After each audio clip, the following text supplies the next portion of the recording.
Hello and welcome to this week's episode of Chasing the Whimsy. I am Ben. No Liam today. What was it? Fall break. So he has to go to school tomorrow, Monday. He didn't want to get up early, so he's like, I'm just going to take the day off, relax, recoup from my vacation.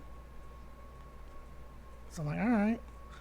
So today will be kind of it's a solo episode, but I got the grandmas here, so I'll be talking at them a little bit. So this is going to be some good practice for me because I started testing like some live stream stuff yesterday. So I'm going to try and live stream something tonight or tomorrow, Monday. So I'll put out a tweet so you guys can come watch me live stream. And then I'll take the live stream and I'll put it on YouTube probably the same day. So I'll tweet out both of those for you guys. Liam is supposed to be live streaming, but I don't know what he's doing with that yet. But I don't know. I guess we can email me. I can ask him. He should have a update next week. So Liam, we miss you, but because you're not here, I wrote some notes for today's episode. Structured a little bit around like a nice conversation. So I'm like, oh man, it's some current event type stuff. And I'm like, I can't save it for next week. So I'm like, I guess I can just go over it with all of you listeners, and then I'm gonna be talking to the grandma, so I'll be looking for their nods. Some housekeeping. Twitter, Chase the Whimsy. Instagram is Chasing the Whimsy. Website is chasingthewhimsy.com. And the email address is whimsy@chasingthewhimsy.com. And then the YouTube, you can find us under Chasing the Whimsy. So whenever you listen to this, jump on over to YouTube and take a look at whatever game I post in the next day or so. And I think because I'm gonna do it as a live stream, I'll do like a 10-minute like lobby wait. So I'll post it. I'll just let the screen sit, let you guys all log in. We'll start some chats, and then I'll go through the gameplay. So the first game I'm thinking of playing is going to be Cube Seasons. It's a game by Rusty Lake. Anybody following me on Twitter and Instagram, like 2 weeks ago, you just saw like 11 posts of just like this weird train station. That was Rusty Lake's Underground Blossom. So they got like 15 games under them. 9 Roots, Hotel, Paradise, some room. There's a co-op. So there's like 13 of them. So I think with the live stream, trying to get the YouTube channel up a little bit, Liam and I wanted to kind of create like some walkthroughs and some retrospectives on some video games. So I want to post the first one for Rusty Lake Season. It's a weird escape room type game. Some puzzles. It's a little dark. I originally was going to play it with JJ, but Liam thought it was too scary. It's not really scary, but there's like a couple of weird jump scares. So I'll play the first one by myself, and then maybe Liam can like call in on that live stream. I asked him to call in today, but he's busy. I think I don't know what he's doing. But we'll get him on there. And then we'll get some updates from whenever he starts live streaming his games on YouTube under, what is it? Whimsy Gaming 37. And that's his Twitch handle too. So yeah, so pay attention to the tweets and the Instagrams, because we're going to be posting some of those. Some other housekeeping. We still have gnomes for sale, the pumpkin gnomes. I think sold about half of them. So we got, I think we're halfway through the month. So I think I ordered just the perfect amount. So email me, $7. Email me so we can get those shipped out to you guys for Halloween. We recorded a Halloween episode. So now I just have to edit that. So that'll come out on Monday the 30th. Should be pretty fun. That was with me, Liam, and Megan. Officially the longest episode, I think. I think David and Katie went like buck 15, and then Halloween I think went like 138 ish. So after I edit it down a little bit, it should be about like an hour and a half. But we went deep dives in on just Halloween traditions and horror movies. So I liked it. I thought it was a lot of fun. Some good reception from people. They liked Megan, so it would be kind of nice to hear her again. So that episode will be coming out. I think that's all I got for the housekeeping stuff. I got a fun story though. So we got a JJ update. So I talked to JJ in the past episodes. You can hear him talking about Yellowstone.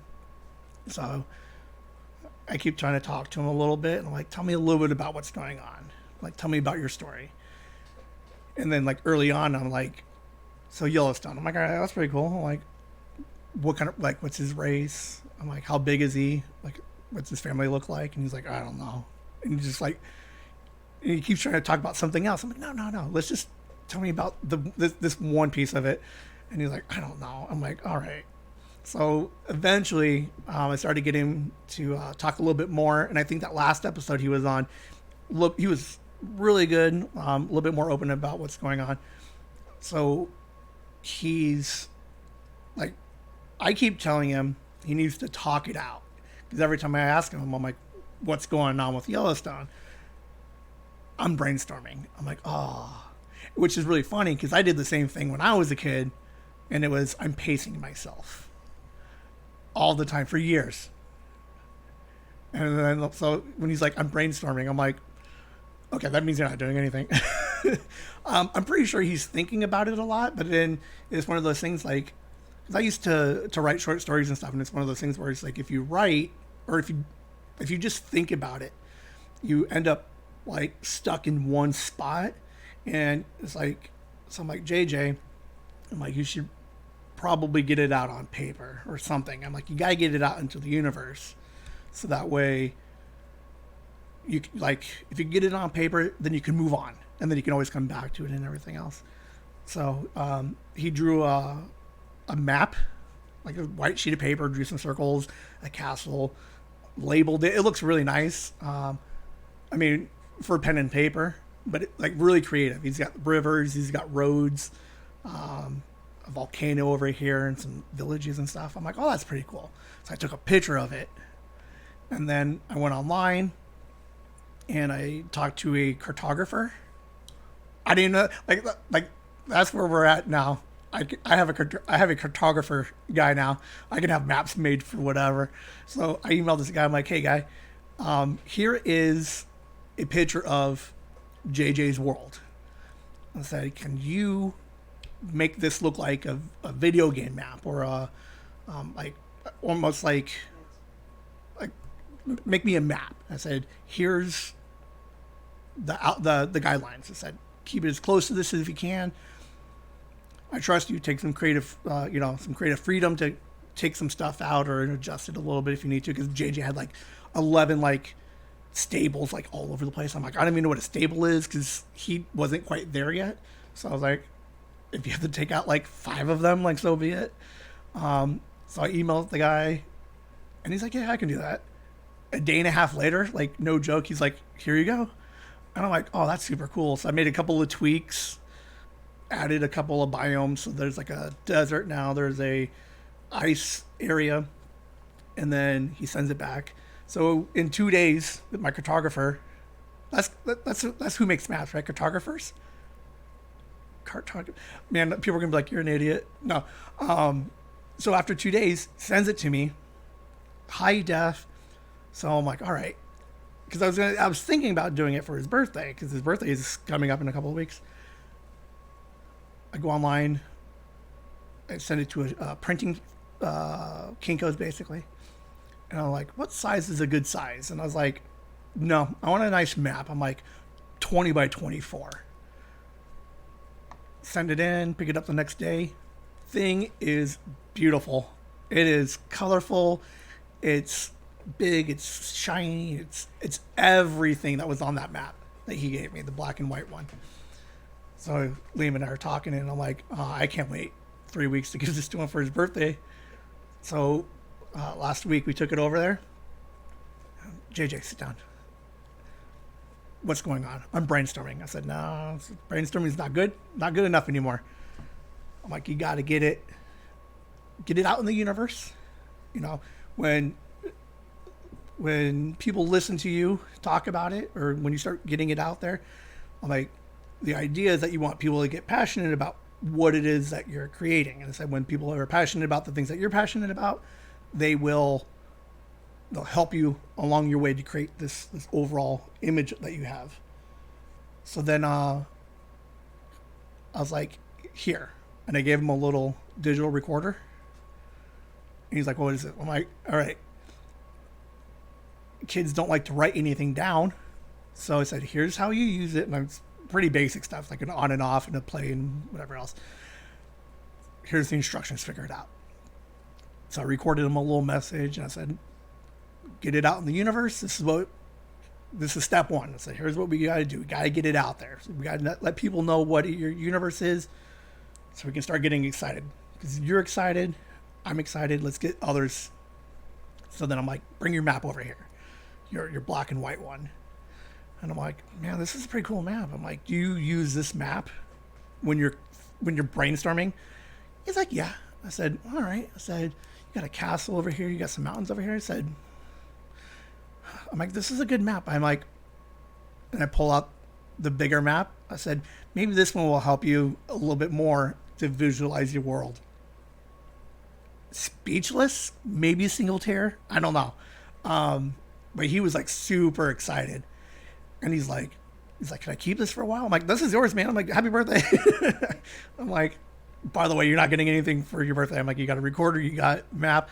I'm like, this is it. I'm like, this is the most I can do for you. I said, I'm giving you all the tools to get you started, so that way we can get this thing off the ground. So I'm like, it's on you now.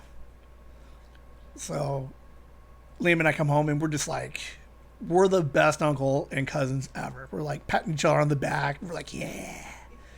And I was like, he's like, how many, how much do you think he's going to record? I'm like, oh, he's going to record all the time. I'm like, he's probably got like 12 hours of writing. We just got home. So Nikki calls me the next day, and she's like, I hope you have another copy of that map, because JJ's getting ready to write on it. And I was like, one, it's like, I had the extra copy, so I don't really care. So I'm like, if you want, but at the same time, to take this beautiful looking map, and then the idea, he's just like, the idea that he's gonna put it on the table and just start writing on it, I'm like, that's what it is. I'm like, I mean, he went literal, like, get it on paper. So like the idea that he's got like whatever castle or building or whatever on the map, and he's just writing notes below it, like, here's the bad guys in this area, here's the bad guys in this area, and he's like, stage 1, stage 2, or whatever, here's where this guy is born. And I'm like, so I'm like, hey, if he wants to write on it, he can write on it. I'm like, I have extra copies if we need to. I said, we just have to print it out. But hey, man, whatever he has to do to get it out there in the universe, I'm fine with. I went over there today, picked up the recorder. He's got like 15 recordings, and that was like a week ago, 2 weeks ago. So like an hour a day maybe. So I'm gonna go sifting through that and see if there's anything on there. I told him, I'm like, I don't know if I know Nikki listens. I don't know if he listens, but depending on what's on there, I'm just gonna put out take some clips and just throw it out there as for a bonus episode, whatever.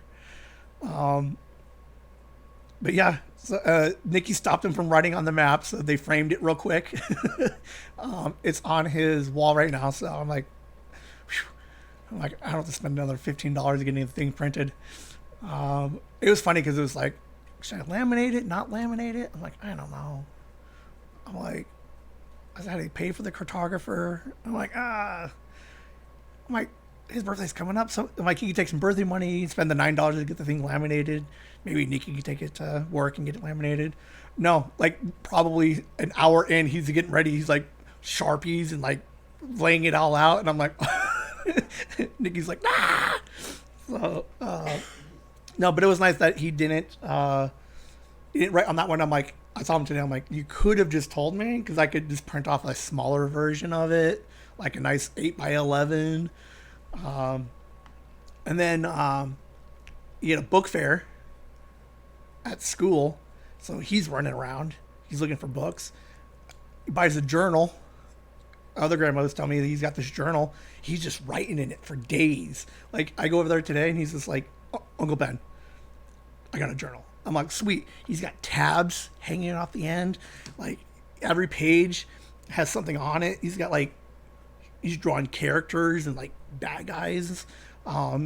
Notes of what, this is it. This is what I've been asking you to do. Super excited.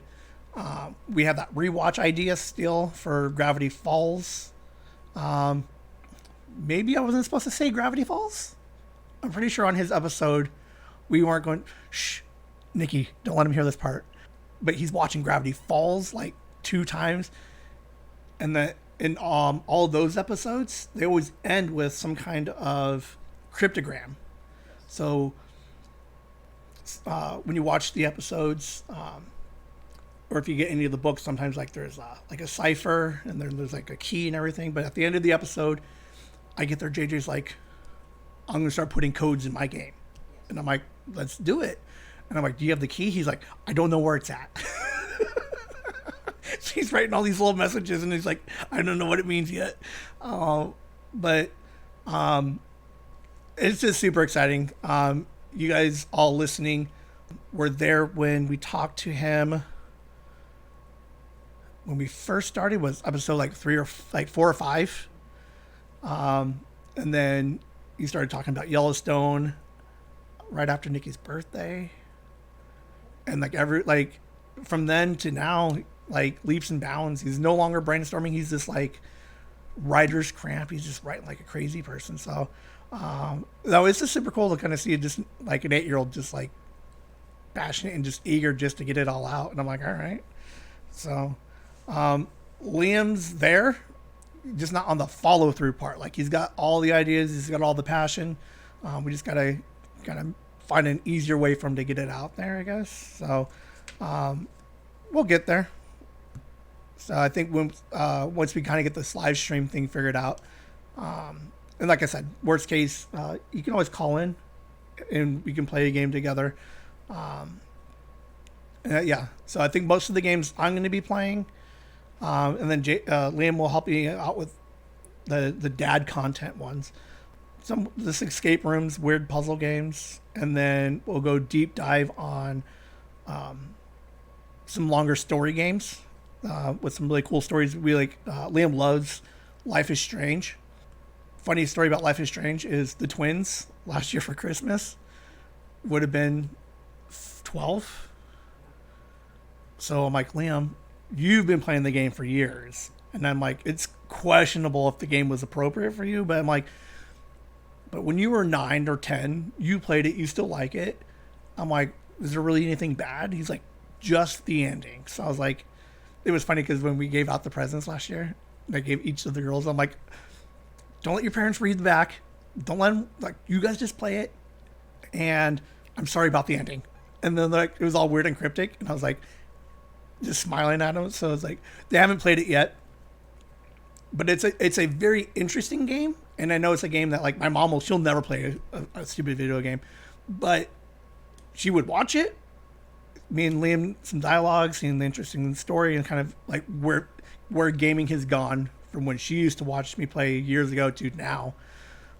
So we'll put those ones on the main channel. And then again, Liam's like competitive, casual, fun, gamey stuff, Fortnite, and some of those other type games will be on his channel. So we will get those up. I'm going to get mine up this week, and then Liam will start getting his up probably late week, early next week.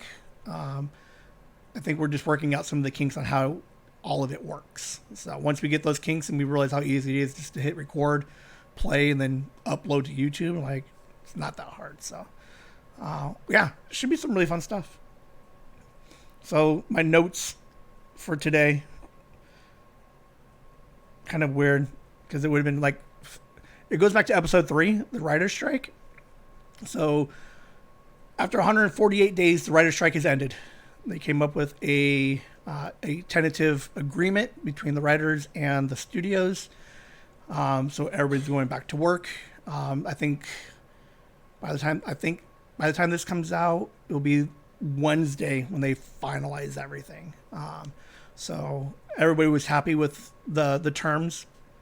Like most negotiations, nobody gets everything that they want, but I pulled some data. I listened to Fat Man on Batman and Mark Bernardin.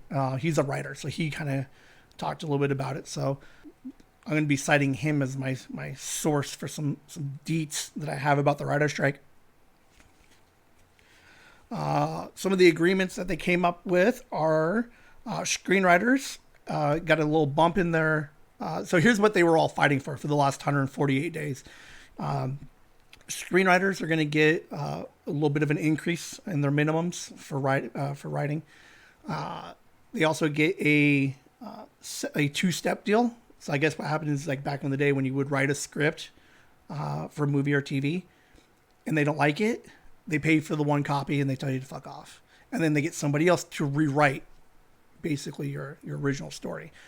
So there's a 2-step process now where I write a screenplay, they like it or they don't like it, I automatically get a second chance to rewrite it, and then they also have to pay me for that.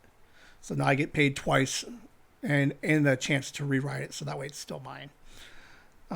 The variety and comedy shows, I'm thinking of like your SNLs, your who else would be a variety show? Like your talk shows, maybe? Yeah. Your daily shows. Oh, yeah, the Jimmy Kimmels and those guys. They got an increase on their minimums. They also have guaranteed number of weeks. So when they sign you on to be part of the writer's room, you're guaranteed X number of days to work. TV writers make up the bulk of all the writers that were in the strike. TV writers got an increase in their minimums. Health and pension benefits, those all went up a little bit because it used to be if you were a writer, you would have to make, we'll call it like $42,000 a year before you qualified for health insurance. And where TV is now is one of the parts is, and the reason why a lot of they're setting minimums and why the increases have come up a little bit is because television, YouTube, Netflix, all your streamers, they only run 10 episode seasons now. So back in the day, you would write for 26 weeks. Like you were able to write for 26 weeks and you had a job. Now you're like, I can't meet a $42,000 a year minimum on 10 episodes. And then, so they also set it up now that writing teams, the total, as long as the writing team total meets that that benchmark goal, that whole team qualifies for the healthcare and pension. What's else? The AI has always been a big thing. The AI protection is AI cannot write the first script. They cannot have a writer come in and fix up an AI generated script. If they do, the person that does the rewrite takes full ownership of the script. So AI, you get it out there and they're like, well, it's okay, but we need a little Spielberg pizzazz. Hey, Spielberg, tweak this a little bit. He's like, I'm not going to tweak. Like the same with my idea.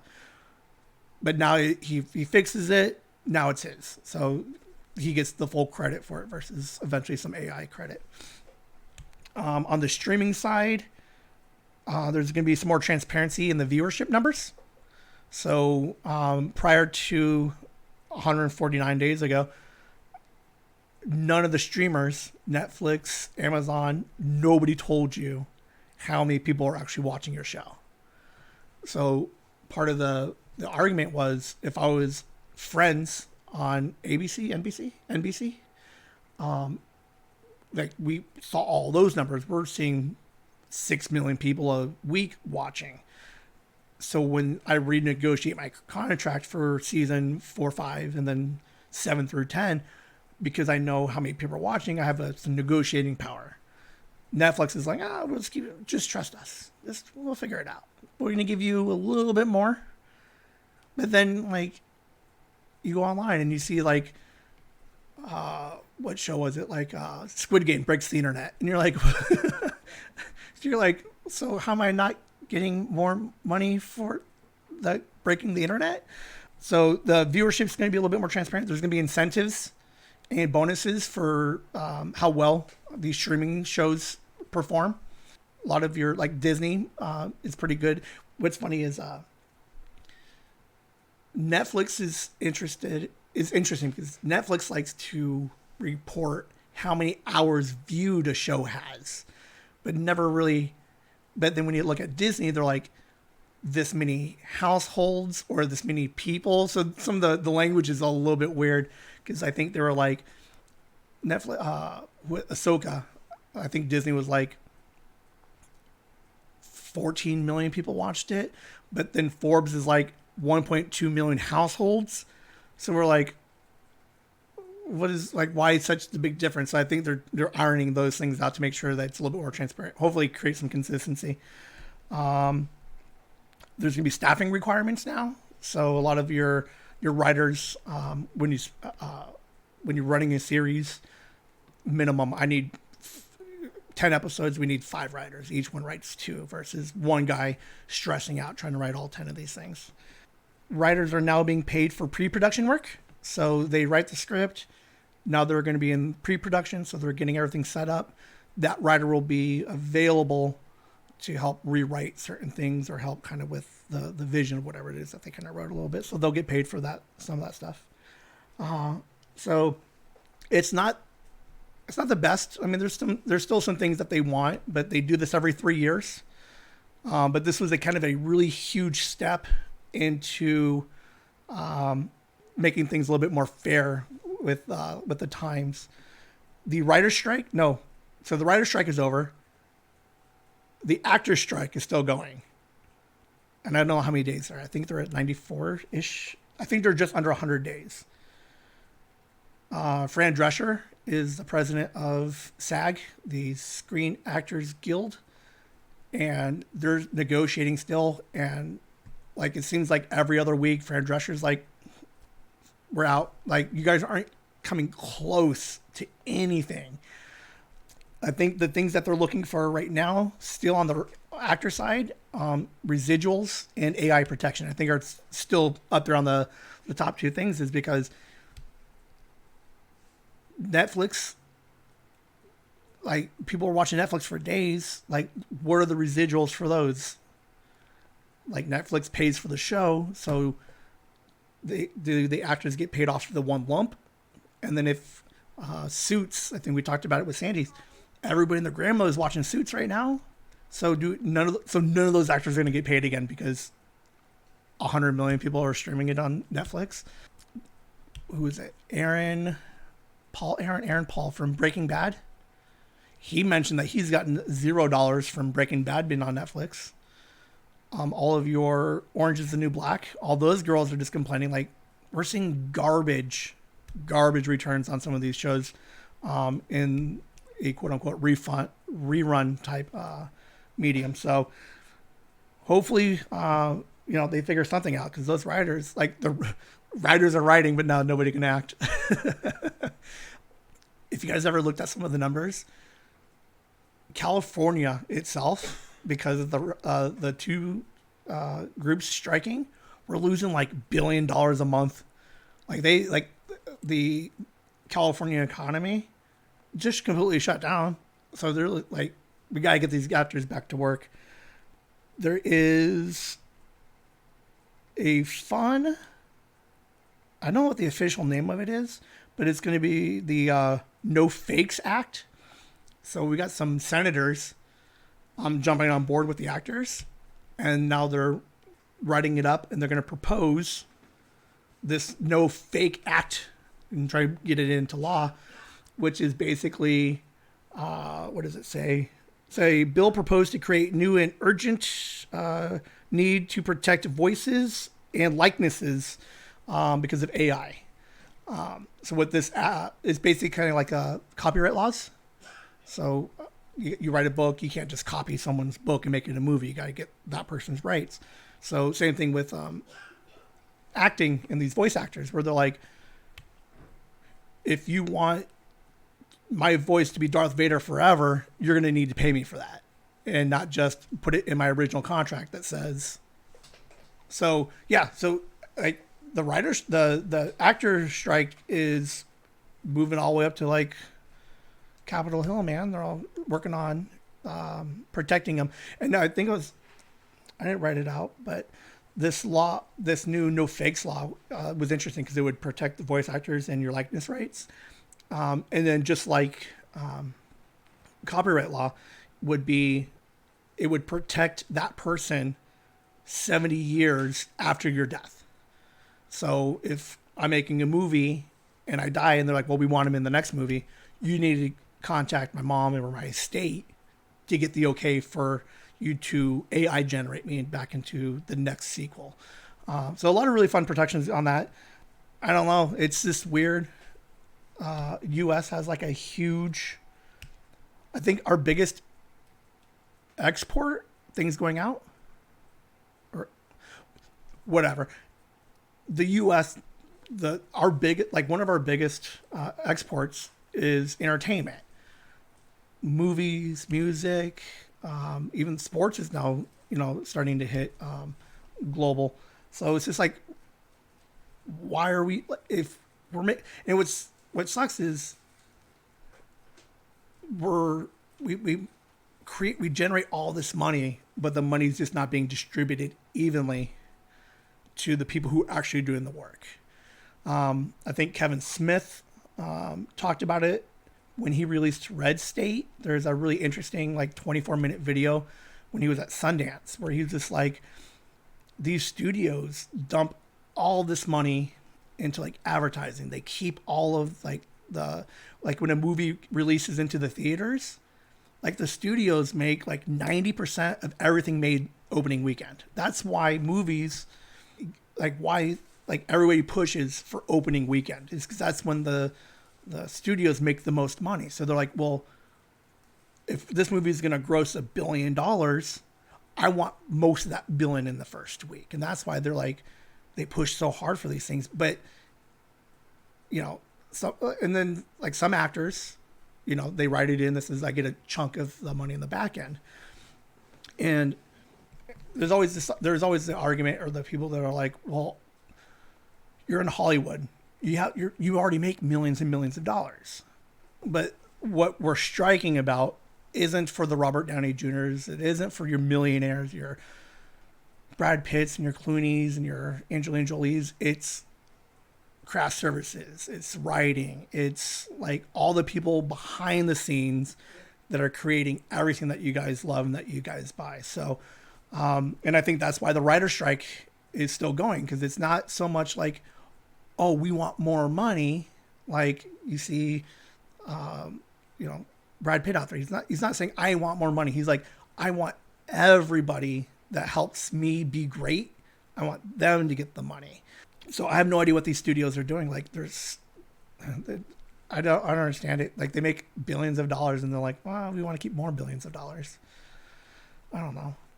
I think it's interesting. I think I think something's going to happen soon, because you have your networks, your 4 networks, your maybe Fox, but they're the last to come in: ABC, NBC, NBC, CBS. So you got your networks. They ran all of television since the beginning of television. But then you also have the new kids on the block, your streamers. So the streamers are following the lead of your networks and your studios. Your Paramount, your Universal, your Warner Brothers. So like these streamers are like, all right, we're going to follow your lead. Like we're new to the table. But what's starting to happen is I'm hoping at some point the streamers are like, no, like we cannot follow this 120-year model anymore. It doesn't make any sense to anybody. All we're doing is just pissing everybody off. And then what we're going to start to find out here is Kevin Smith did it with Red State. He self-distributed his own movie. He said, I do not want a movie studio attached to my film. I'm going to take it out on my own. I'm going to do a tour. I'm going to go with the movie. I'm going to hit 30 states across the month. I'm going to play it in a theater. Obviously, he can sell it for a premium because he'll do a Q&A afterwards. But you come see my new movie before it releases. And he did it all himself. So, one, put all those on a podcast. He gets the Q&A aspect of it. He gets to interact and engage with his people. And for the most part, I think Red State cost $4 million. And halfway through the tour, he already made all that money back. And it's like this old model doesn't make sense anymore. And I think your streamers are going to see it. Like Netflix creates their own stuff. Like there's original content on Apple. Apple's winning Oscars and Emmys all day. Coda won an Oscar for Best Picture and Best Supporting Actor. Fantastic film. They won awards for Morning Show with Jennifer Aniston and Reese Witherspoon. That show was amazing. That was fun. Ted Lasso's won in 3 seasons, I don't know, 25 different awards. So it's like we don't need studios anymore. And I think it's going to get to a point where we're like, the streamers are going to what are we fighting for? Like, why are we sticking to this weird old model that doesn't seem to make any sense? Because all we're doing is just pissing everybody off, and now there's no new content coming out. Like, we don't need Warner Brothers. We don't need Fox. We don't need Universal to make movies. We can just shoot it ourselves. So, I think somewhere down the line, I think there's going to be a huge step. I don't know. I think cable is on its way out. I did some real general research on it. Cable is dropping like subscriptions by like 40% a year. Like no one's watching cable anymore. Who does that? Mom and other grandma do. But like it was 5 years ago. Mom was like, no, I'll never get rid of cable. And then it was like, okay, let's try it. She got the new TV. The interfaces became much easier to kind of maneuver and handle. Everything's much user friendly. And then, like Paramount is like, your favorite show, we're just gonna go ahead and move that to an exclusive online. So now Mom's like, what the fuck are we supposed to do now? And now all they did was they taught her how to use a streamer. She's like, oh, this isn't so bad. And now she downgrades the cable a little bit. I mean, reality is you use cable for the news and some of your Hallmark.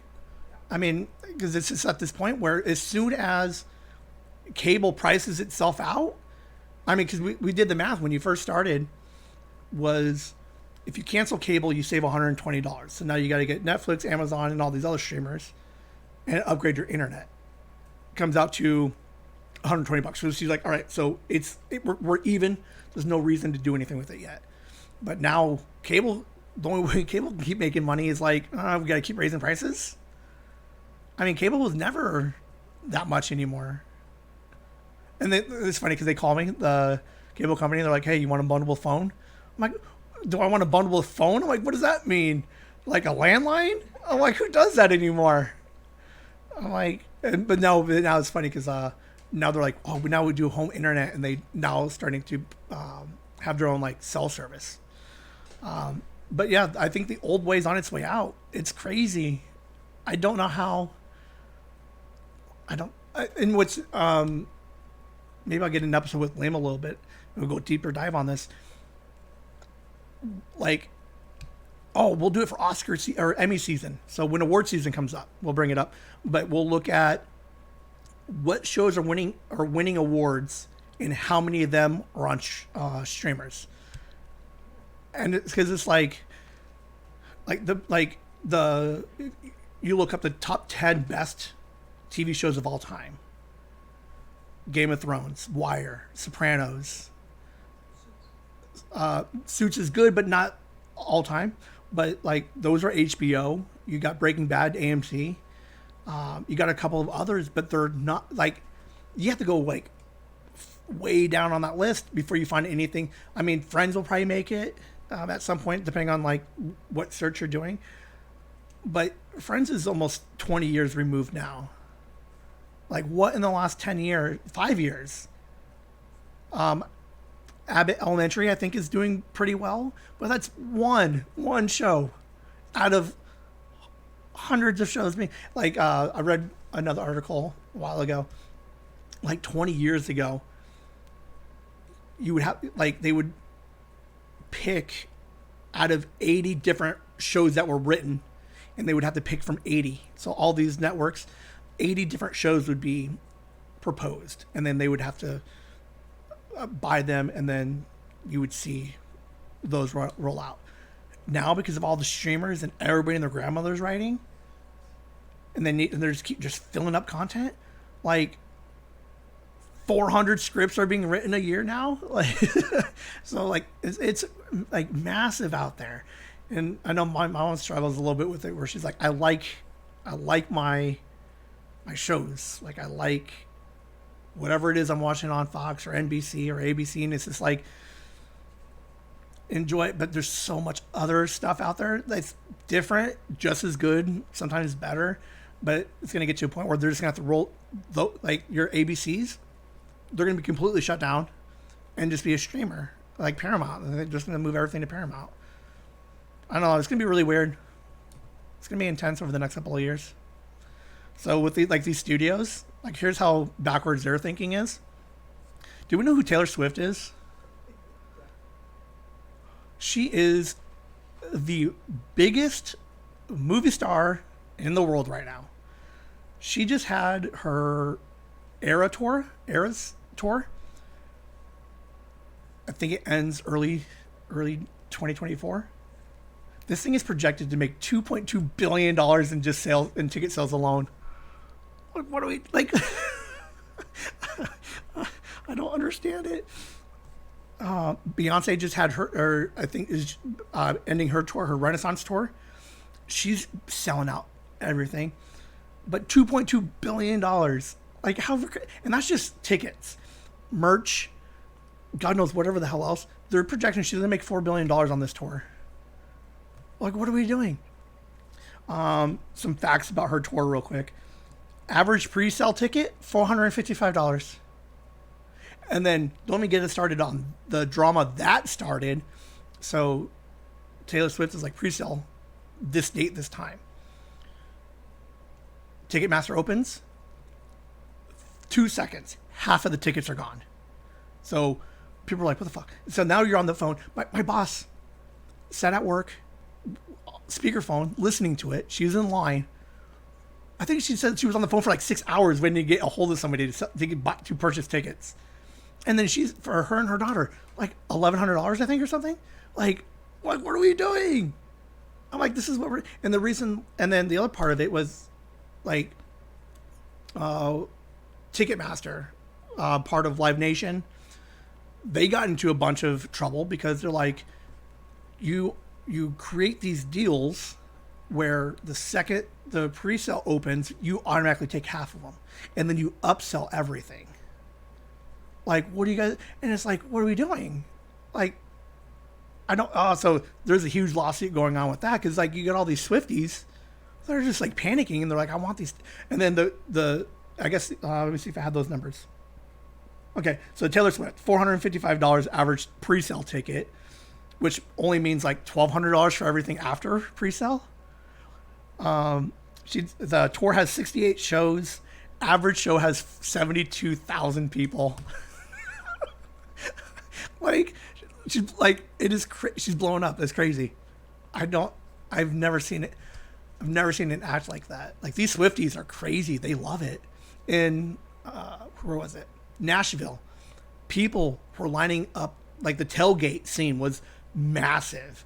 Like you couldn't get in. They're like, I don't even care. I'll hang out 2 blocks down the street and tailgate and still hear whatever I can from 2 blocks away. Oh, it was crazy. I think they were saying the average ticket was like 500.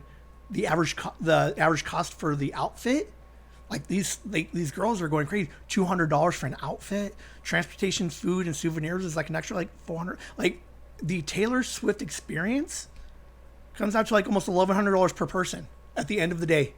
Everything you put in for the tickets, the pregame, that while you're there, that's like a trip to Disneyland. And then, we'll have to get into it that one day. Disneyland raised the prices again. They're trying to like, I don't know what they're doing. They're trying to price out like a certain, I don't know, who knows. So you got Taylor Swift, you got Beyonce, both of them very successful. Very super successful tours. So Taylor Swift, 2.2 billion for her tour. The largest tour before that, 2018, Elton John. What was his tour called? Something Brick Road. What song does he have? Oh, yeah, Goodbye. Goodbye, You Love Brick Road. That thing made $800 million. So she's making 3 times more than that. Like, it's so crazy. I love it. So Taylor Swift, Beyonce, younger, they get it. They get their fans. They understand how things work. Like Beyonce's famous for like just dropping an album without telling anybody, and then it just breaks the internet.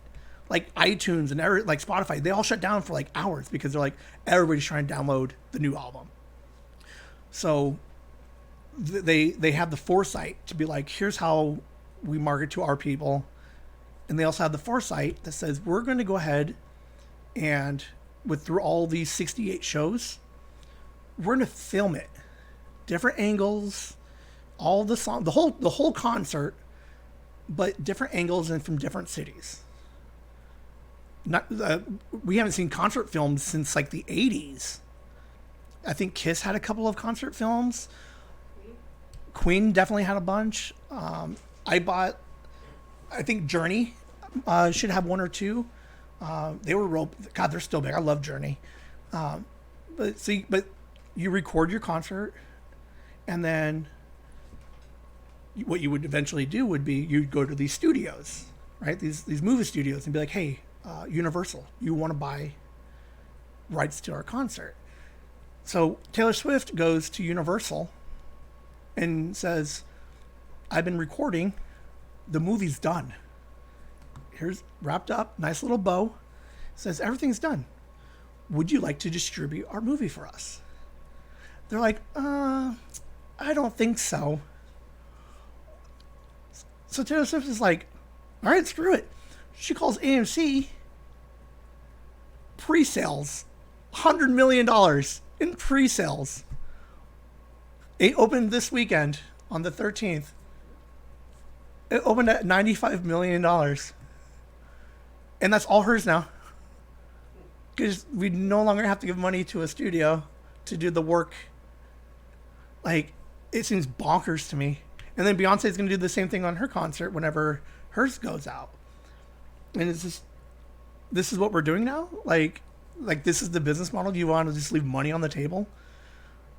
Like, I don't know. If an artist comes to me and says, by the way, I just 3 times the largest record for a live concert, it's all done. No. I don't like money. I don't like good, nice, easy, honest money. I want dirty money where I take it from the poor people or make people poor. It's so crazy. And then these concerts for Taylor Swift, I never done it, and I think it started happening a little bit after we grew up. Was they have like these sing-alongs, right? Where Frozen, I think Frozen had a good sing-along where you take your kids, like normally typically in the summer because you don't want to bother anybody else, but you take your kids in and you watch Frozen, and they put the words on the screen and basically karaoke. So you got a bunch of kids singing to Frozen. Everybody, and parents are like, I've already heard it, whatever. It's a different experience. Maybe you have a good time with it. So these Taylor Swift movie shows, like, hard advertised that says, here's some rules when you come see a Taylor Swift show. All right, rule number 1. Where do we have it? I have it written down here somewhere. Make sure you sing along. Like Taylor Swift is like, screw it. Everybody sing. You know it. Sing all day. Do your thing. Rule 2, feel free to dance. Dance. They're basically having a party, a concert in the theater. And then number 3, make sure you dress up. Like, for, like, if you're a tween or even maybe a 20-something and you just love Taylor Swift and then you get priced out because I can't afford $1,100 for a ticket, and then like, these girls, I'm pretty sure travel in packs. I don't know. I'd have to talk to the twins and see what kind of, I mean, they do. I mean, they had the school project and everything else, but you get all these girls. Now that's $20.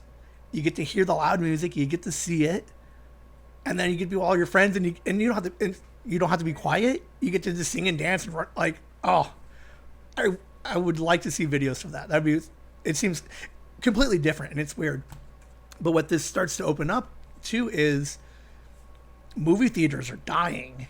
Like, I don't mean, like, no one, like, you can't go, no one wants to go to a theater anymore. And then 2, a lot of movies are putting it on VOD the same day it comes out, so I can just sit at home and pay the $20 and have like 4 people come over and watch this stupid thing, and then I could buy reasonably priced popcorn and soda. So movie theaters are on their way out, but like, it's weird to think like music is going to help revitalize the movie theaters.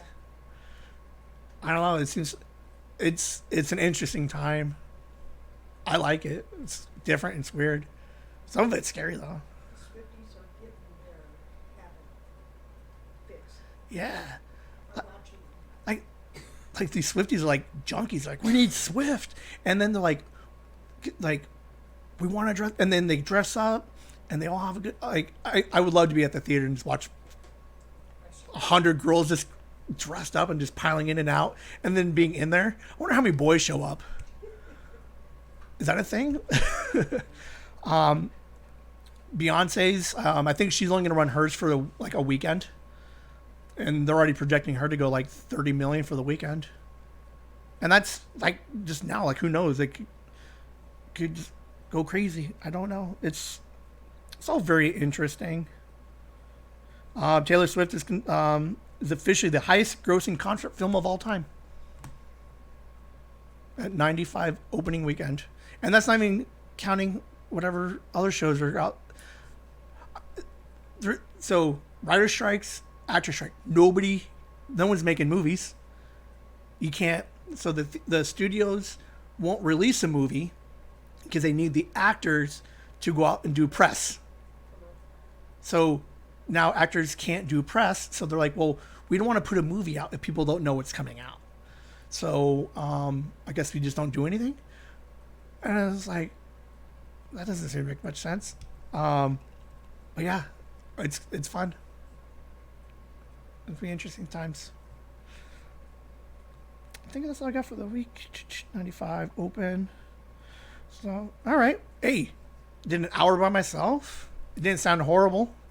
A lot of just kind of like, again, a lot of some current updates or current events, because if I did this next week, most of the stuff's obsolete and nobody cares anymore. Let alone if you even care now. But I do think it's interesting to see where the actors and the writer strikes are going, and then this idea of Taylor Swift and Beyonce, they hung out. That was big news. Like, the 2 biggest people in the world right now, they're hanging out. Okay. I think Beyonce went to her thing. Yeah, Beyonce went to one of her opening nights.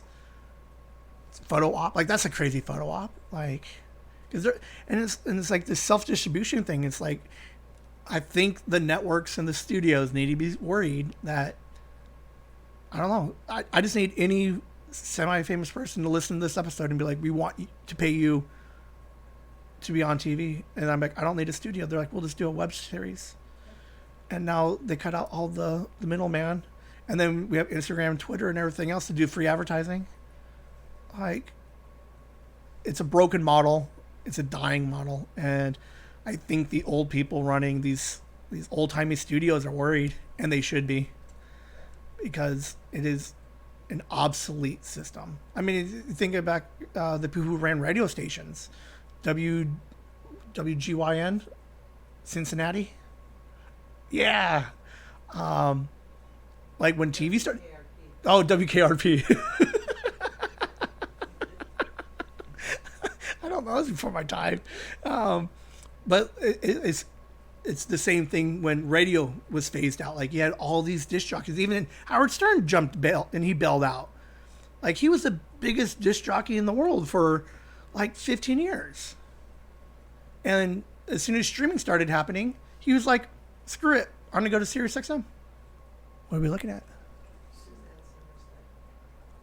Summers Aw, Suzanne Summers just passed away, died 76 years old. Oh, that's kind of a huge downer to end the episode on. Suzanne Summers, big from Three's Company, Thigh Master. She was also the mom on Step by Step, which was a staple of TGIF in the 90s. She worked with John Ritter. She had a kind of a really fun career. I don't know what she was doing. I think she did a couple of like maybe some random like TV movies a little bit back in the early days. But yeah, huge staple of the 70s and 80s. So, huge one to her. Great career. She was a lot of fun. She was, and it stayed relevant for years. So, sorry to see her pass. Oh man, that is a downer. I need one more uppity thing. Well, it's good that we had her. It is good that we had her. Most people probably don't even know who she is. Do you think there'll ever be like a revitalization of like old TV? I saw a random clip from like Leave It to Beaver, and I'm like, oh, Liam will never hear that. Will never hear those words in that order ever. And it's like, Liam probably doesn't know Happy Days, Laverne and Shirley. You might know who the Fonz is, maybe. Oh, we should ask him. Yeah, those are good guests. We should do a podcast episode to be like, because like most of the like old media, old TV shows, like you almost can't watch now because they're written in a different time where now everybody's just so borderline sensitive about everything. Like this idea that we're gonna put don't tell me, All in the Family on Netflix. People will lose their minds. Oh, December 25th, The Color Purple, the original, or a newer version?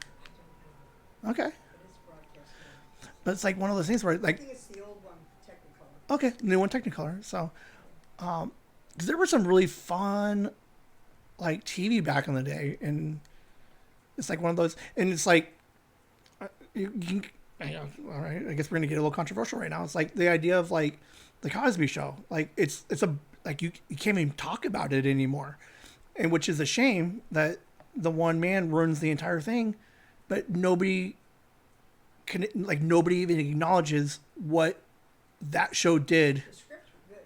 Like the show was great. It was the number one TV show for years. Like what it did for the African American, the first African American family, they were educated, they were happy, big house.